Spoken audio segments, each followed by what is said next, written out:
धन्य ऐसी माताएं भी जो अपनी कोख से ऐसे बालकों को जन्म देती हैं जो देश की रक्षा के लिए जाते हैं, फौजी बनते हैं।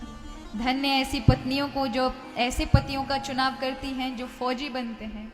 हम तो यहाँ आनंद के साथ बैठे रहते हैं, कथा भागवत सुन रहे होते, सत्संग पूजा पाठ, अपने बालकों के उन आनंदों में मस्त होते हैं, लेकिन वो अपने घर से अपने बेटे को, अपने पति को वहां भेजती हैं जिससे हम लोग सुख और चैन से सो सकें।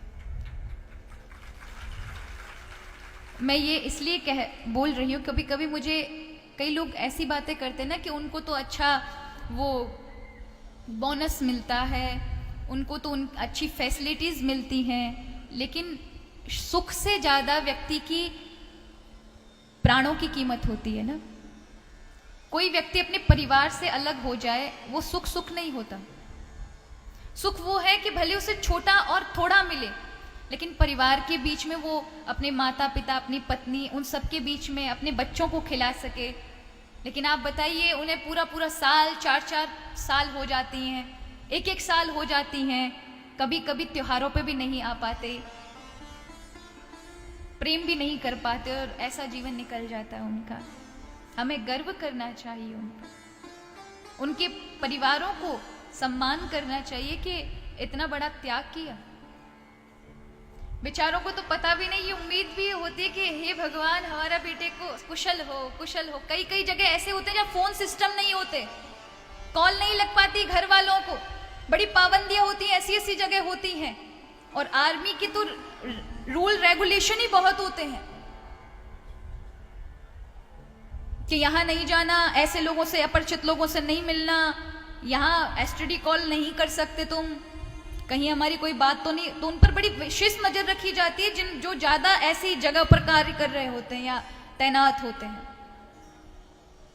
तो एक बड़ा सुंदर सा वो था कि एक आर्मी वाला, एक फौजी भाई प्रतिदिन बैंक के एटीएम में जाता था और 100 रुपए निकालता था प्रतिदिन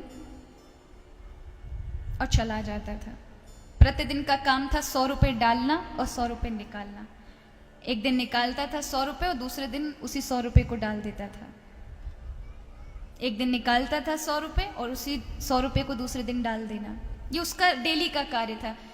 जो एटीएम का गार्ड था वो भी देख के परेशान, ये क्या करता है, 100 रुपए निकालता है, अगले दिन 100 रुपए डाल देता है। आसपास के लोग भी ये देखते थे कि भैया हर दिन आता है, 100 रुपए निकालता है और अगले दिन 100 रुपए डाल देता है। एक दिन वहाँ के लोगों ने पूछा कि भाई एक बात बताएं, एक ही साथ पैसे निकाल लो ना, क्या प्रतिदिन आना और क्या प्रतिदिन डालना, ये हमें समझ नहीं आया। प्रतिदिन 100 रुपये निकालते हो और प्रतिदिन 100 रुपये डालते हो, ये क्या मतलब है? या तो निकालो ही मत, और निकाल रहे हो तो पूरा निकाल लो कि डालने की जरूरत ही ना पड़े। तो रो पड़ा। उसने कहा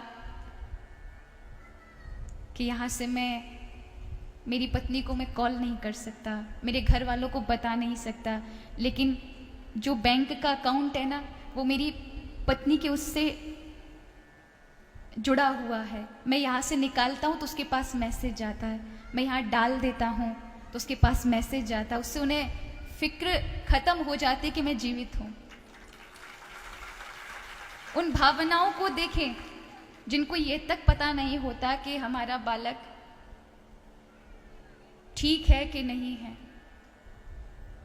हम उनके भीतर की उस सुख को नहीं, उस दुख को नहीं पहचानते। हमें बस उनका जो बाहर की थोड़ी बहुत सुख सुविधाएं उनको मिल रही होती है, उन पर बड़ा, कई लोग ऐसी टीका टिप्पणियां करते हैं कि आप आर्मी वालों को इतना वो करते हैं। अरे गर्व करना चाहिए, अवश्य करना चाहिए, मैं तो फक्र और उनके परिवार पर होना चाहिए। लेकिन कई बार लोगों को मैंने सुना ऐसा बोलते हुए कि क्या हुआ, अरे उनको इतनी फैसिलिटीज, क्या आपको दे दी जाए और आपको तैनात कर दिया जाए, जाओ वहां, तो एक अपने बच्चों को नहीं भेजेगा। कौन किसी अपने बालक को अपने से अलग करना चाहता है? सुख तो वाकई अपने परिवार के साथ रहने में, लेकिन उनके त्याग को बारंबार प्रणाम। इस व्यासपीठ से भी मेरा उनको हृदय से प्रणाम।